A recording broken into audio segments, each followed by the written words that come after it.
Hey guys, just after 12 o'clock, traditionally late as I always do. Hope everyone's well. Thanks for tuning in. Those of you there, give you a wave. Welcome to our lockdown sessions on Fridays that we've been doing. I hope you've been enjoying them so far. This one's today. So what we're going to do is hopefully, the world's not going to be in lockdown for too much longer. So what we're doing is transitioning the lockdown sessions, which we're going to look to continue on a Friday or another time that will keep you posted, into a podcast called The Human, which is going to be arriving at the end of May. So this is going to be one of the interviews I'm going to be doing for the podcast that's coming up, which I'll introduce you to in just a second. Really exciting. The lady that's going to be joining us. And what is The Human about? So essentially, I feel that there's a bit of a illusion that people think that everyone has things sussed out and that people have their life worked out. But the truth is, we don't. And everyone, whether they be successful in life, family, business, etc., any walk of life, has challenges.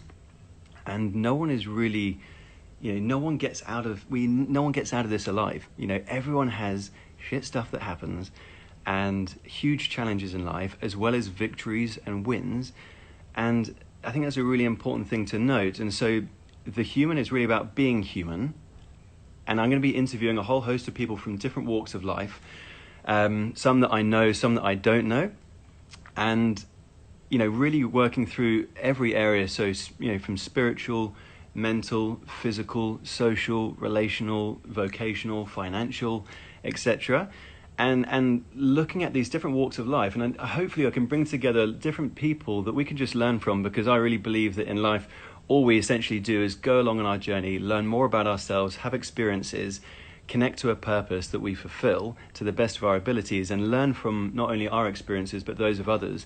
And sometimes it's just a tiny nugget. So hopefully in the call today or other things, you can get something from that.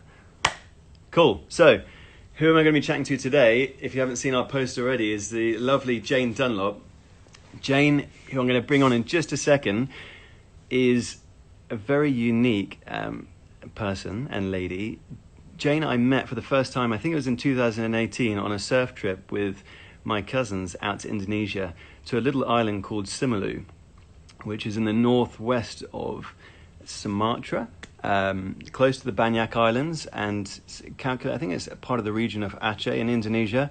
It is, one of the last remaining paradises on Earth. There's things like, coral reefs and things in our ecology gets destroyed. And Jane is one of the warriors that's really working not only from the conservation side of things to preserve our planet and ecology in that area, but also business and transparency in business, sustainable business, and effectively how that ends up linking into energy, energy sources, and also therefore politics too.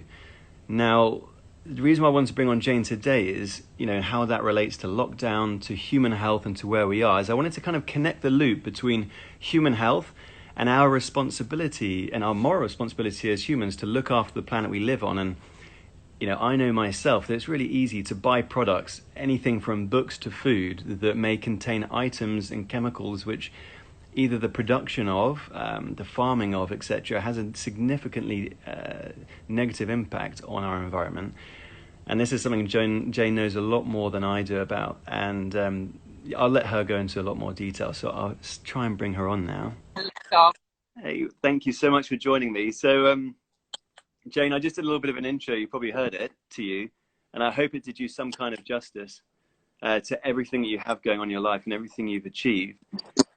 So to kick us off, instead of me doing a further intro, can you tell us a little bit about your background, where you are right now? Maybe turn the video around and show us some surf and and the beautiful surroundings you're in, and tell us about how you got to where you are and what you do.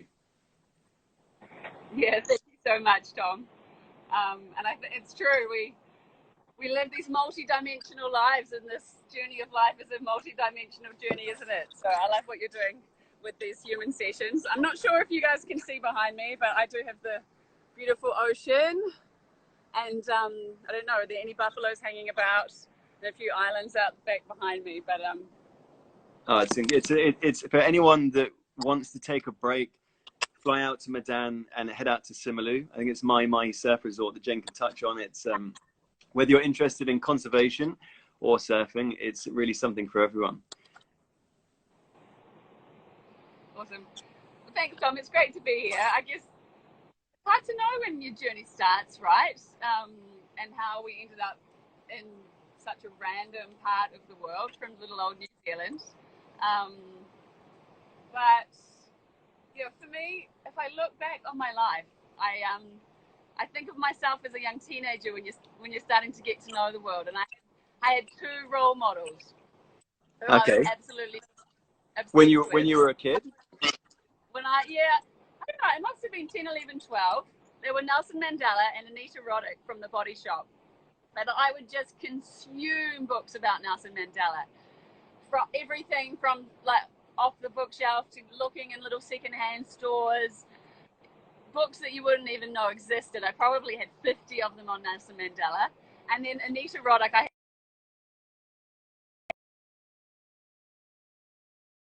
those two individuals. Is my internet okay? Am I breaking up? No, you're good. You're all good. Connection. No, that's all good. So, yeah, it's funny looking back. It's obvious to me why those two individuals resonated, but at the time I had no idea. But I think that they really influenced my decision in terms of what I did at university. So I started You studied law, right? I did law and accounting to start with. So I was a nature lover and someone that was really into the outdoors, but started doing law and accounting at university, and I absolutely loved law, and at school I'd loved accounting and business, but I ended up dropping accounting because it got really boring at university, and I took up geography, and geography really opened my eyes to the world, to power plays and power imbalances, to different cultures and the way that they interact, and I think that really sparked my journey in terms of wanting to work internationally. So did you have an interest in travel before that, and or was it really that kind of geographical side of your studies that started to spark something in you internationally? I think I was always independent. I begged my parents to let me go to boarding school for no particular reason, and I went to university in the furthest town away from me that I could, right at the bottom of the South Island in New Zealand, and then my whole working career has been, the last 13 or 14 years has been overseas. And I have the most wonderful parents and a very close family. So it's got nothing to do with running away. Yeah. It's just this drive in me that I can't even explain, really. So on the drive side of things, for anyone that doesn't know Jane, I mean, she literally, as well as being an incredible mother to two children, you're constantly on the go, different organizations, the projects, business that you're running. But your ambition, it's not as if, I always say with chiropractic, with human health, we're not just selling Coca-Cola just for profit. Yeah, obviously there's that side of things where, what the financial gain, you need to put food on the table and create the life that you want to enjoy. But at the same time, there's a giving back. There's just something in you that it has a purpose that you want to fulfill through your vocation. But the levels that I've seen you go through conservation and through business out there with Aloan, is you go to a whole nother level of commitment. And what's your driver for that? Was there an experience or something that happened in life that you're like, okay, I want to be or make that difference that really disrupts the system of how profits and business and transparency is normally done? Just drop a big one on you there. No, there's no single moment. I think it's a journey. So I can speak to who my parents are, and my dad, they don't fit in a box. My dad is a bank manager and works in the finance sector, and my mum's a school teacher, but they also both have this incredible spiritual side to them. So I've been very lucky to be able to live in both worlds from my dad. Yeah. And then I can remember a moment at university when all of my colleagues at law school were applying to work in law firms, and they were so excited to receive bottles of champagne from these law firms. And I remember just having this pit in my stomach. This is not what I'm going to do. Where do I go from here? I loved my law degree. I loved the rigor and you know, you learn about so many interesting things and how society works. And from New Zealand, there was nothing that I wanted to do, and I was very lucky. My partner Luke and I have been together since we were 17, and that's been a huge part of my life, and someone who I am so grateful for, because we have been on this journey together. And so we both ended up, after finishing university, going to Singapore. I ended up doing honours for law and had this really unique opportunity to focus on law and Indigenous peoples with this most incredible Maori woman in New Zealand. Wow. And so I finished off university being able to receive and give something that really meant a lot to me and in the legal realm. Yeah. And I finished university with a first-class honours degree in law, and having loved my degree but not knowing what I'd do next, and was so lucky to have Luke that was keen to go on this adventure, and we didn't know where it would take us. But And so Luke's background is economics, is that correct? Luke did economics and geography, and it was actually Luke that convinced me to move from accounting to geography, because he was a year ahead of me. It's interesting how you guys both connected over that. Something so similar, different aspects on the grounding side of things of law and economics, but then geography, ecology and conservation too. Yeah, it's a wonderful combination actually, and it's been that partnership has just been incredible for being able to, and I'll get into that later, but build what we've done now. Yeah, so tell us about that. That's what I was going to drive you into. So tell people exactly what do you do, and tell us about the businesses and things that you're doing. So we have founded 3 different organizations, and the idea is that they all work together in a single landscape. So what we've learned throughout 10 years working in conservation and sustainable business in Indonesia and throughout the world is that things were always siloed. I think a lot of us experience this in life. We are not silos, and life cannot be lived in silos. We can't separate our spiritual body from our day-to-day life. We can't separate our finances and the way that we earn our living from what fulfills us. And that's really what we're trying to do out here. You can't build a sustainable economy by looking at conservation on its own, by looking at how you conserve a bird or a turtle on its own. And you can't build a sustainable business without looking at how these things are interconnected. And so we built 3 different organizations, because those 3 different organizations do really different things. And the way that our society and our laws and our systems are structured, it wasn't enough for us to just establish one company or one foundation. So we have established 2 companies. One is an eco resort where we're lucky enough to live, and that was the first business. And then the really exciting business is Alawan, which is a sustainable coconut enterprise, and that focuses from farm to added value processing of a virgin coconut oil that's organic certified. We work with 500 smallholder farmers that we're sourcing coconuts from, and then we have 60 women at our factory that are processing that into this high quality oil. And we're looking at growing that 3-fold over the next 6 months. And then we sell to international markets. And we've been so lucky to have this incredible partnership with Lush in the UK. And most of our product actually goes to the UK at the moment. And then that's fantastic. Ecosystem Impact, which is a foundation that focuses on your more traditional conservation work. So we have 7 rangers that live full-time on the most incredible beach on an island called Bangkaru, which is also one of the world's best surfing sites apparently. And we run our traditional conservation work and our sustainable education work through that. So is the Ecosystem Impact, is that an NGO or not for profit? Yeah, it's a foundation, yayasan in Indonesia. Okay. It's a not for profit. And then so Alawan's for profit business, the sustainable model. Yeah, we're actually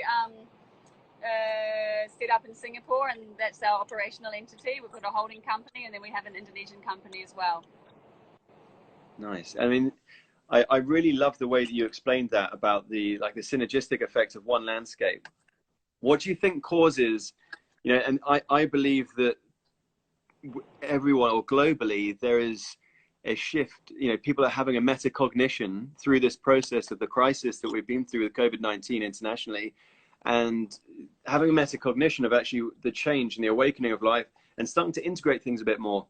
Some of the people, we've been doing some urgent sort of emergency appointments over here already. Some of the people that I've been talking to that are coming in with some issues are really raising the bar on their subconscious values on health. So, for example, everyone thinks their health is important, but whereas before it would have been down here, and maybe your groceries, a relationship, or someone that you're annoyed at, or some work you've got to do, the kids' meals you need to put on the table, other things are priorities.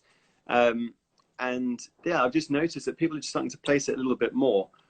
What do you think? Is there any other awarenesses that you think people, is this crisis that we're in is going to create, and a kind of shift in awareness for people or priorities? Yeah, I think it's doing a lot. I think some of us have been sitting there for 10 years waiting for it to happen, and we're sitting there going, ah, Yeah. finally.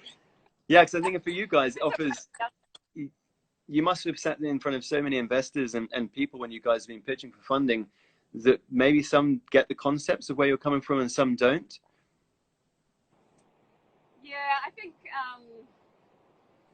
opportunities are opening now that we saw 5 or 6 years ago, and that probably 12 to 18 months ago, and even around Christmas time, we were starting to just get frustrated about, you know, like, when is the rest of the world going to catch up? What we're doing here is incredible. Yeah. People are putting billions and billions of dollars into this. We're trying to raise $500,000.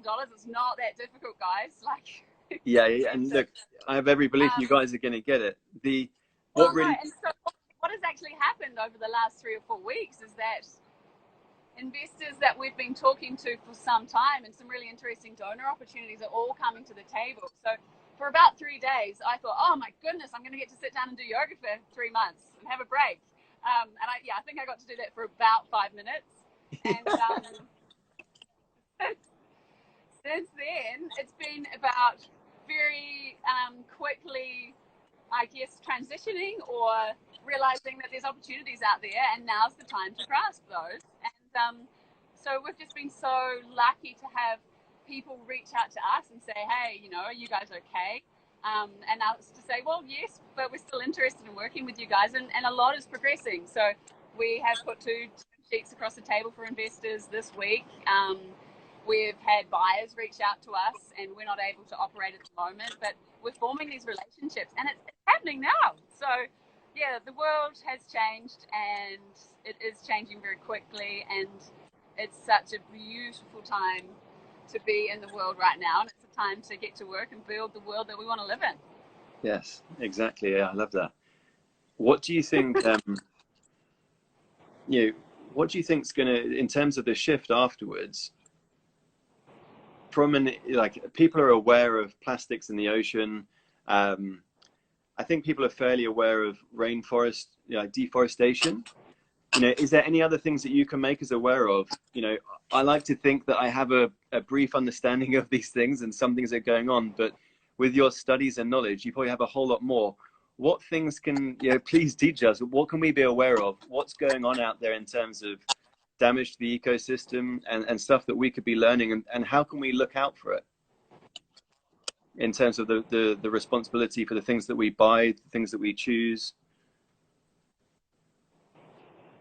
Yeah, I guess the world's always multi-dimensional, right? So what you spend your money on, Yeah. what you're putting into your body, what you're choosing to do with your time, and what you're choosing to listen to. So what media, when you sit down and look at the news, what are you going to listen to? Who are you going to follow? And thank you for the opportunity to be able to share. I think that one thing that has really happened and is happening in the world at the moment is that there's these new ways of sharing information. And it would be nice if telepathy was already happening, and there might be a little bit. But, Make things a lot easier. The main thing is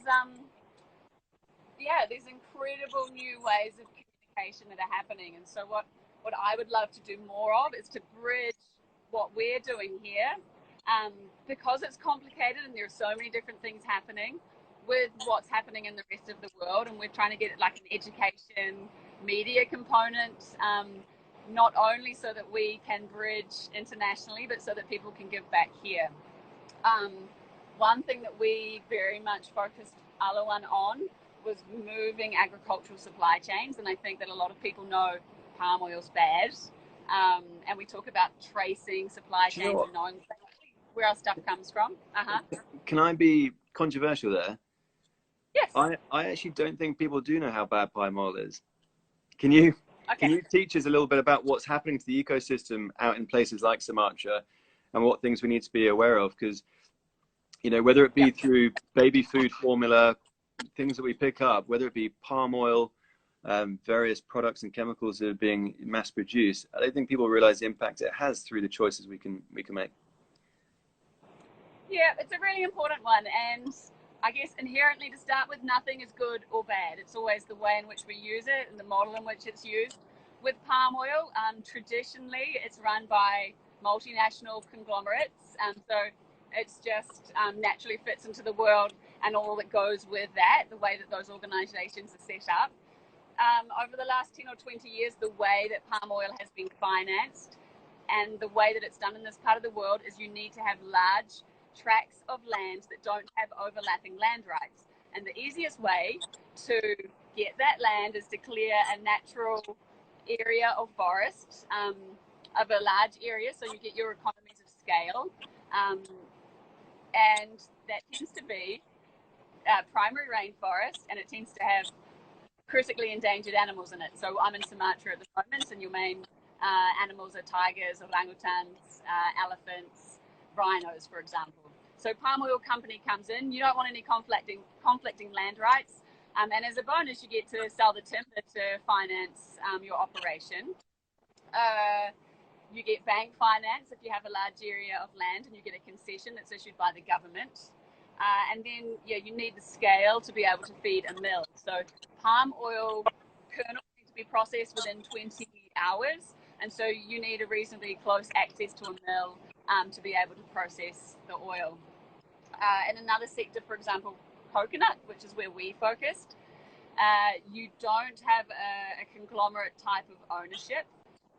You have smallholder farmers, and so farming families tend to own between 1 and 2 hectares, and you have massive areas of planting that are all owned by different individual families.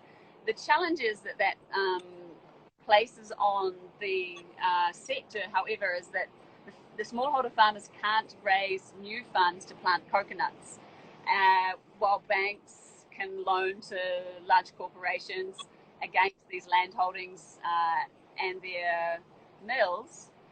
We can't do that, and smallholder farmers can't do that. So one thing that we're doing at the moment is setting up a model where we can finance smallholder farmers to be able to plant. Okay. So one aspect of palm oil is just the way that it's structured from a legal business sense. The most significant thing is that it's cutting down rainforest, but it's really important to understand how that's happening in the model, because you can actually get sustainable palm oil. It can be done in another way, and I think it's really important not to just write off something that can actually have a lot of benefit. So your advice is not to write off palm oil altogether as an ingredient, but to... No, I think palm oil gets scapegoated, and it's very easy for a well-off individual to say, hey, I'm not having palm oil, but they might be walking down the street in some beautiful piece of clothing that's come from some crappy mill in Bangladesh. We have to actually look at everything that we're doing, and it's very easy for us to think we're doing well on one thing, but not to think, hey, what am I wearing? What clothes am I wearing? Everything that we use has an impact, and the coffee we drink. So some I was reading on your website about it's not just the palm oil, the coffee effect too. So tell us to compare the impact, because would coconut oil have an impact? Would coconut farming have an impact too, if that grows too much, or the way that it's done? Coconut grows on degraded land, so it's perfect between the ocean. What you get in Indonesia is beautiful. You have your ocean resources, and then you have this sort of strip alongside the ocean, which is relatively degraded, and you'll often see coconuts. And then you go up to your traditional forestry and then your primary forest. So it's perfect on marginal land, and it fits really beautifully in a sort of in the boundaries of a natural ecosystem in this part of the world. Whereas palm oil's not like that. It takes a lot of inputs like fertilizers and water. Something like coffee, there's some really good aspects to coffee because it's so in demand. There are initiatives where there's a lot of traceability, but there's a lot that isn't as well. So I would say maybe 10% of it's traced. The balance is not traced, and it's having a really negative impact on ecosystems over here. Really? In the south of Sumatra, where there's a lot of smallholders involved. And that's one reason why it's not only the thing that you're purchasing, the commodity that you're purchasing, but understanding the landscape that it comes from. And again, we get back to this interconnectivity, because there are actually times when the coffee that you buy and has the nice label on it forces a smallholder farmer into another part of land where it's having a negative impact. Is there any trademark or anything that we can look out for? Is anything that you can know that that's responsibly or sustainably traced and sourced? So every organic certified product has really high labour standards as well as a traceability component. So we're required to GPS track every farm. So look out for the label. And, any fair trade product is similar, but organic certification standards are really strong. Or I think in the EU you have BioCert as well. Okay. That's really useful.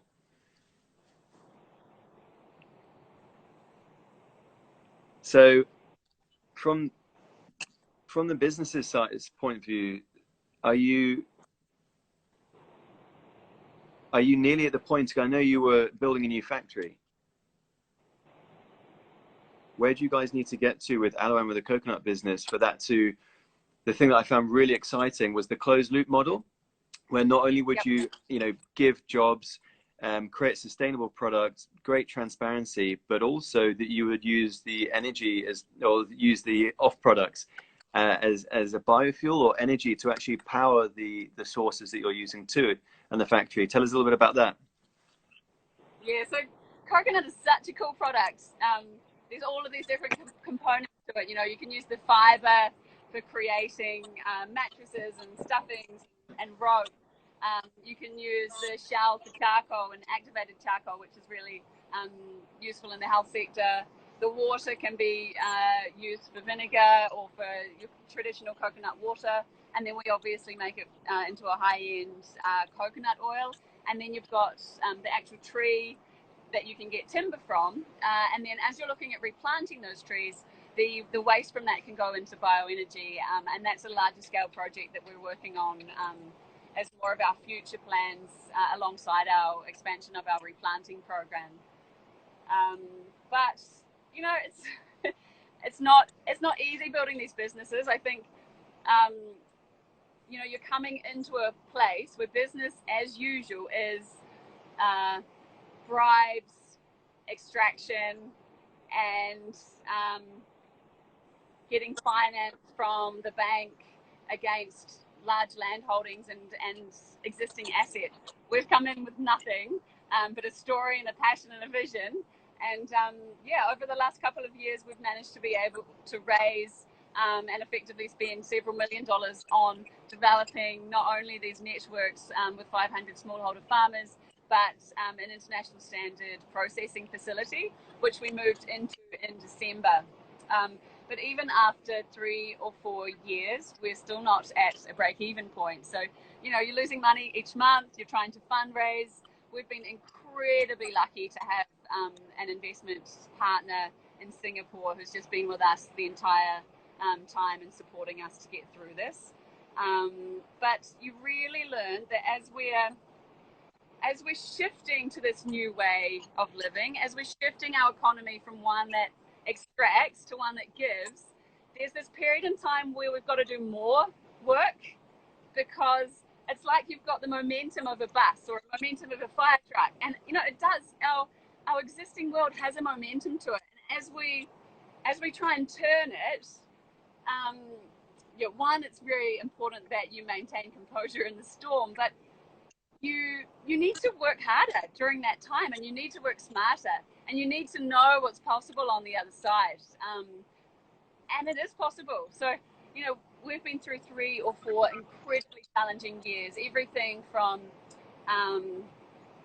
communicating this vision with our staff and with people here in Simeulue, to then communicating it to investors, and then bridging all of that together and actually getting the work done on the ground. But we're close to breaking even. Our finance raise at the moment will get us to break even and profitability. And then you got to sell stuff too. Yeah. Well, I love the setup that you guys have got to be able to do that right now too. The thing I wanted to touch on with you too, Jane, is, whilst we're in lockdown at the moment, from a human point of view, broadly speaking, internationally, something I was having a discussion with Georgie, my other half, or my better half, I should say, last night, was the fact that nature and the planet isn't in lockdown. Right? So when we talk about sustainable food stuff and sources and farming, has that been ramped up? Would that be having a negative impact? But we've had some great conversations also in the last couple of calls that we had with people about how nature's reclaiming stuff. You see videos of people in Italy, in Venice, of being able to see like an octopus and dolphins coming through areas where it hasn't done before. And that's one side of the story. Is the other side of the story perhaps that in various places, because of the demand for humans in lockdown, and perhaps our slightly sweet flavored or our cravings that we might have, that certain things might be going more to these coffees, to palm oils, or things that aren't be sustainably farmed, and that would have a negative impact? I don't know. I think the Mother Earth is getting a break at the moment, but New Zealand opened up in the last couple of days, and I see everyone going straight to the coffee shops and just using those horrible single-use cups. So I don't know. It's pretty. Yeah, I mean, it's true. I was just checking. I, at the moment, have a deep sadness for people here. So we're not operating at the moment. And it's very easy for people to look at the positives and go, hey, the planet's having a break. And yeah, she is.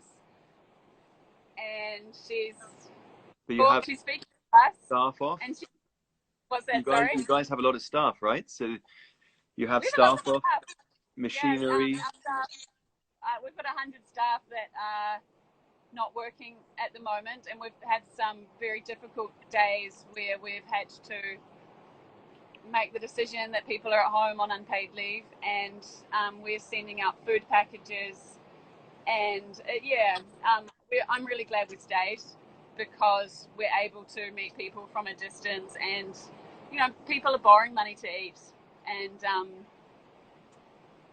it's hard. These people that are at the end of these supply chains are the first ones to get negatively impacted, and I know that that's not just the case here, it's around the world, but the social security mechanisms are not in place here. Our business is too early days that we don't have the buffer to provide in these times, and my bank balance doesn't look good enough to be able to do that at these times either. So we do what we can. Yeah, well, I think, thanks for being transparent about that too. In the Western world, obviously, there's a lot of accountability for things like this from governments, but in a place where I'm sure there isn't the same level of accountability, I think it's incredible that you guys have that transparency to still look after your staff and to take every measure you can to at least make sure they've got food on the table for their family. So it's the Muslim fasting month here at the moment, and it's a time where that means more than anything. And it's hard, and we're working hard. We're very lucky. Some of our investors are working to set up grant funding facilities, but Indonesia does not have a social security system, and so you start realizing at times like these how lucky we are to have grown up in the countries that we've grown up in, and people are just gobsmacked to hear that my family at home who run businesses have been getting handouts, because there's none of that here. Yeah. And I know that a big factor for you is transparency anyway in business, as well as sustainability. Tell us a little bit about that. How does that look, and how could we take a slice of it for ourselves if we wanted it? I think that's just about being human too, right? In a good humans and honest human, and we want that in every aspect of our lives, and we want that in business too. And, you know, you enjoy it. It's such a breath of fresh air when you talk to someone and they just say it as it is. So I don't think it needs to be anything complex. It's just being open, being honest. For me, learning to share the things I'm good at or the things that we're doing well is actually a challenge for me. And that's something I'm trying to do and working on. New Zealanders and I think Brits are not so good at that. Americans are very good at it, and it's something I've been trying to channel. Like, why is that? Do you think? Why do you think there's those different social norms psychologically with holdbacks? I don't know, because I love both, and I love being around Americans, and they're so out there, and you know, they're like, oh, meet this person, they're doing this amazing thing, and I'm doing this too, and I love the more British humbleness as well. But I do think that there's something about when you're in service that's beyond yourself, you starts disappearing, and when you share, it comes from another place. It comes from somewhere beyond you, and you're not so relevant in the story. And even things like social media and getting on Instagram. Last year I had an intention to just do it, even though I had so many reservations about it. And, you know, with this intention of love and sharing, and it's so wonderful, and I've got so much from it. And I guess it's all about the intention that we bring to it. And so the same, you know, with business, what is transparency? It's about being, for me, you know, if we're talking about alawan, it's a food or it's a cosmetics product. So just you telling the truth of the stuff that you have in there. Consume it. Yeah. There's the nutritional aspect of what you're consuming and the health from your traditional health perspective. And I'm a big advocate of local food movements. But I also really like to think of the energy that comes with something when it's done in a good way, in a loving way. So I can imagine the farmer and the families that we go and see when we're collecting that coconut, and sitting down at their house and drinking a coconut with them, and just holding the woman's hand and having an everyday chat. I know that is where our product comes from. Yeah, that's so nice. You know the farmers by name, that you actually have that traceable source back. You know, not only is it organic certified, but you can sit down with them, and you know who they are, and they know who you are. Yeah, and they can trace where their money's going and where their money's coming from. Exactly, and that travels around the world, and I like that. It's cool. Yep. Do you believe in karma? Do I believe in karma? Yeah, I'm just wondering how your beliefs are connected to your business models too. I don't know, a human. Be good to each other. What are my beliefs? We're all interconnected. Certainly. Yeah. And how do you, so talking about being human, you're certainly serving and doing more than just for yourself and your family. And you said having like 100 staff, 3 companies / organizations that you're running and managing, growing, evolving, creating. How do you look after yourself? How are you being a human, and how do you connect to that? Sometimes I don't. Yeah. I'm a boring person. Far from it. That's not true. So, I mean, the world is moving a lot at the moment, and there's a lot happening. And we have days when we're processing a lot emotionally, and we have days when we're just on fire. Yesterday there was a lot moving through, and I just knew I had to. The waves are huge at the moment. I got my paddleboard. I paddled out in the ocean as far as I could. Did some stuff in the ocean. Swam around and paddled back. So use nature as a source to kind of, obviously you're surrounded by incredible nature there. And actually I don't surf. And one reason I don't surf is my nature connection is my break. And I might get an hour a day or an hour every couple of days. We homeschool our children and we run the companies. And for me, surfing means I have to be kind of competing for a wave with other people, and I hate that. So I'll run up into the hills, or lately I've really been enjoying free diving, or just hop on the paddleboard, and just that time in the raw wild is really what does it for me. I've always been like that. Nice. That's, yeah, I very much relate to that too.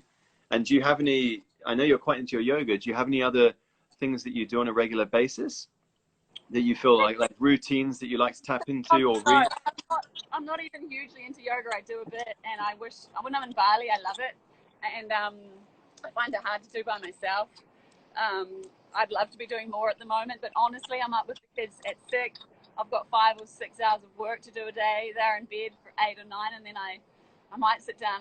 I usually meditate before bed, but sometimes that's 5 minutes, and it's just about recalibrating and realigning before I go to sleep. But no, actually, I don't. I I know think myself. sometimes people think someone like, you know, I know you might say different, but you are an extremely successful person and woman that's achieved a lot. And I think people would, you know, a lot of women that I know would look up to you and say, okay, well, what does she do to be able to achieve that? And I think something I touched on before you came on the call was just how we, you know, there's an illusion that people have it sussed out.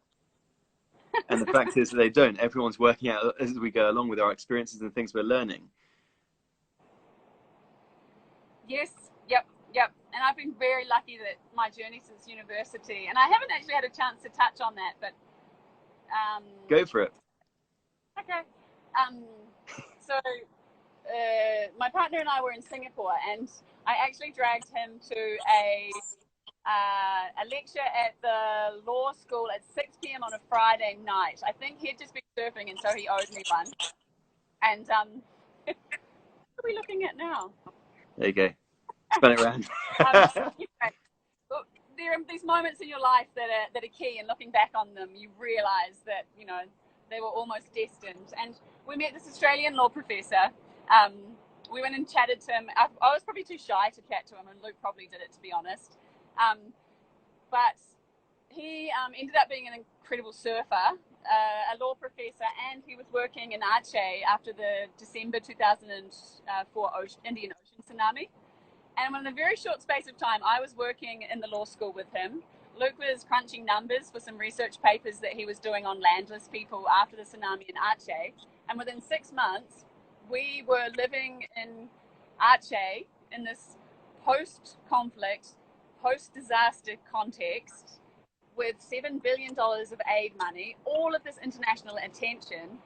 And most people didn't realize that this place had just come out of conflict, and that the current governor had actually escaped from prison when the wave came in. He was an ex-combatant, and he was imprisoned, escaped during the tsunami, and he became governor. And he had actually founded the conservation organization that I've been working with. So all of a sudden, you're in this place with just an unprecedented natural disaster, conflict, and then one of the most important ecosystems in the world. So we all know about the Amazon, and I'm sorry it's getting dark here. We all know about the Amazon, but nobody knows. I wonder what that was. I thought that was my screen there. I was thinking, I'm squinting to see you, and I'm like, here we go. There we go. You're back. Right. It's not that kind, that light. Spot the mosquitoes. So, anyway, very long story short, this guy from Singapore got myself a job with Oxfam and Luke a job with the UN, and all of a sudden I was working in the president's office and then for the governor on this provincial-wide landscape vision, and the governor wanted to transform the whole of Aceh into this green economy. And what soon happened after that was that carbon credits started getting international attention, and investors like Macquarie Bank and Merrill Lynch started actually investing in these places.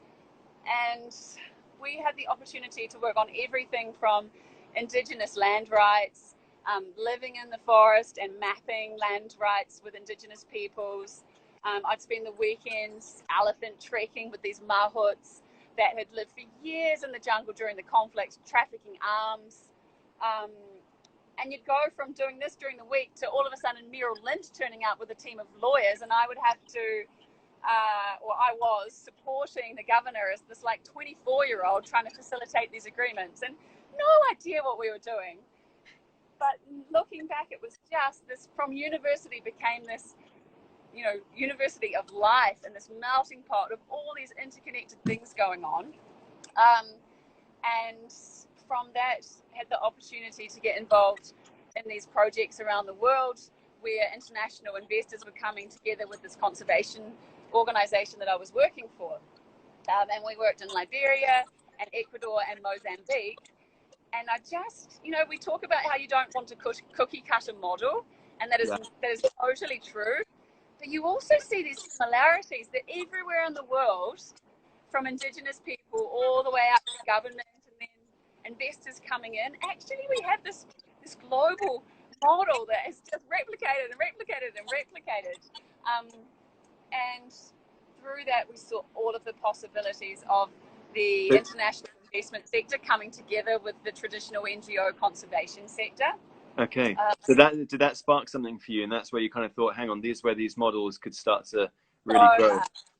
Everything being integrated, right from indigenous peoples and farmers all the way up to investors. And we saw it working. And for the first time, there was millions of dollars going into conservation and incredible people and minds all coming together. And it was having the investment banker and the conservationists together around the table where those incredible things happen. And that has really given me faith and belief that actually those difficult relationships are the most valuable ones. And, that translates to your personal life too. Those difficult moments, don't run away from them, sit in them, and that's where you grow. And yeah. There's that traditional kind of innate response, isn't there? That flight and fight response to just leave, run away and execute, but and exit stuff, but sitting in the challenge and actually going head first into it. I mean, we kind of know intuitively if it's something that you can calmly and generally be like, I'm going to walk away from that, as opposed to panicking and rushing. And that very much mirrors it. Hey, one last question I want to ask you that's a big on sustainability is just, what lessons do you think we can take away from what you've learned and from where we are globally right now that will help us in terms of sustainability in the future?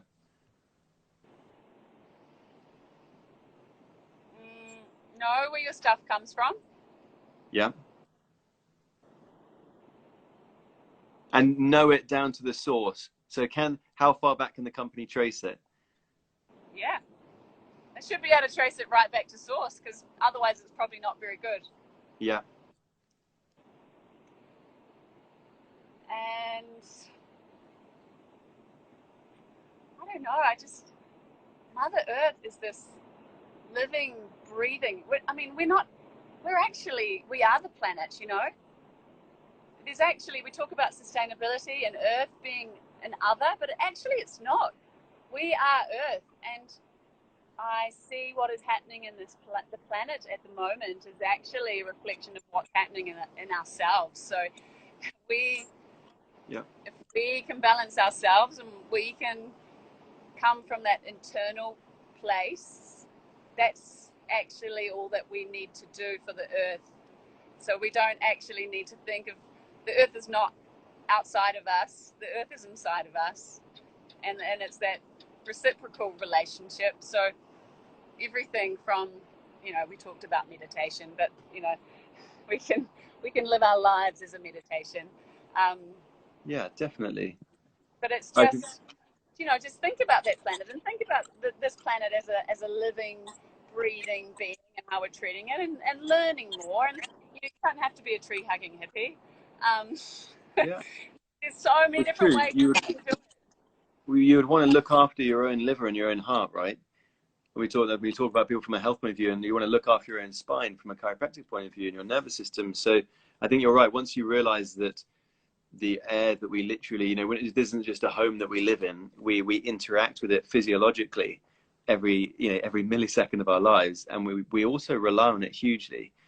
And there's so much joy that comes from redeveloping that connection with nature and with Earth, and as Indigenous peoples do, and I think as we did when we were young, as this living, breathing entity, and that's where it can get a bit hippie. But I think as and I spend a lot of my time on a laptop doing really boring stuff, but if an aspect of our day or our lives can be about having that raw connection with this beautiful planet that we live on, and if you can start as when you go to the supermarket and you connect with the person that is selling you the food and you look them in the eye and you connect with their heart, you can start doing that with animals and wildlife, it just Yeah. brings so much joy into your day.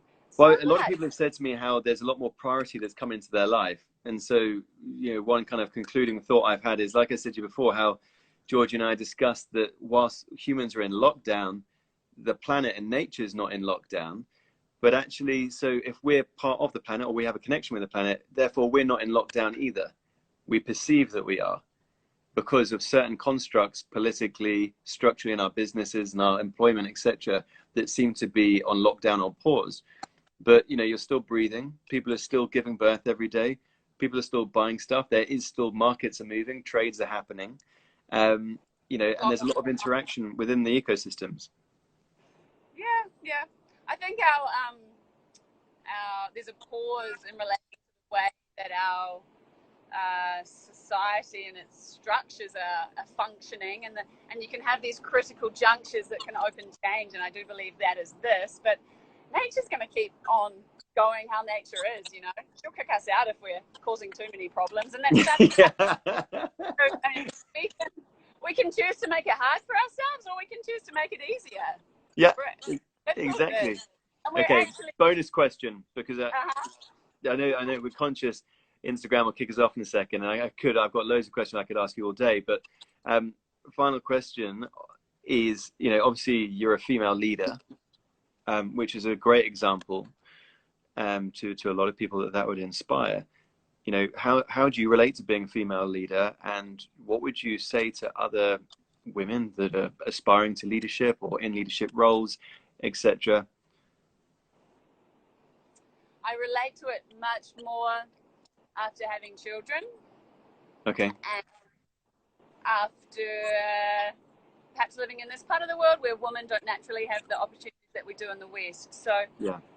I really experienced the internal battle after having children of losing my career. That was such a big part of me, and not necessarily, but potentially an aspect of that being, you know, the egoic part of myself. That was how I defined myself and how I saw my place in the world, but also just this loss of something that was really critical to me. And it's been a big part of learning how to live with a family in a way so that I can be engaged in their lives, but live my life in the way that I wish to contribute to the world as well. And so after my first child, I found that really difficult. After my second child, I learned to put more support mechanisms in place around me, and I'm lucky to be in Indonesia where you can have someone around you every day, and it doesn't mean dropping someone off at daycare, because that doesn't work. But yeah, after having children, I realized the challenge of getting back into work after having time off, and I'm a confident person, and you literally see your partner or other people just taking off and opportunities disappearing before your eyes, and it's really difficult to know how to get into those again, and particularly with the life that we live, there weren't many opportunities. And so I think, as always, it's personal experience and challenge that gives you that motivation to then help others and to step up as a female leader, as you say. And I wish to do that because I